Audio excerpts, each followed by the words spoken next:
বছরের শেষ দিন 2025 31st ডে। সবার মনে অনেক আনন্দ যে 2025 ফাইনালি শেষ হচ্ছে। কিছু মানুষের জীবনে ঘটে যাওয়া এই 2025-এ অনেক কিছুই ফেলে কিন্তু আমাদেরকে এগিয়ে যেতে হবে। অনেক মানুষের জীবন থেকে এই 2025-এ অনেক কিছুই হারিয়েছে, সমস্ত কিছু মেনে নিতে হবে, সমস্ত কিছু মুভ অন করে আমাদেরকে এগিয়ে যেতে হবে। আর যদি আমরা এই জিনিসগুলো ক্যারি করে 2026-এ আগাই তাহলে কিন্তু আমাদের জীবনটাই নষ্ট হবে আর কিছুই না। রাধে রাধে, হরে কৃষ্ণা। তো তোমরা সবাই কেমন আছো? 31st-এর দিনটা আমার ঠিক এমনই গিয়েছিল।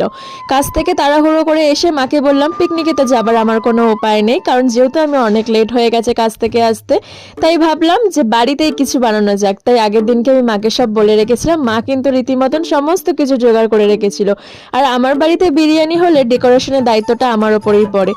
ওই যে আর কি, সমস্ত কিছু মারই করা, শুধুমাত্র ডেকোরেশনটাই আমার দায়িত্ব। আর এটা হচ্ছে আমার ছোট্টখাট্ট ফ্যামিলি, দাদু দিদা, দুই ভাই, মামা, মা, বাবা, আর মাসি কিন্তু বাড়িতে নেই, মাসি মাসির বাড়িতে রয়েছে। ভাইদের পিকনিকের জন্য মা মাংস কষা করেছে, সেখান থেকে এক পিস আমি ট্রাই করলাম, আর এত সুন্দর খেতে হবে যে আমি ভাবতেই পারিনি, নিজের হাতে নিজেই চুমু খাচ্ছি।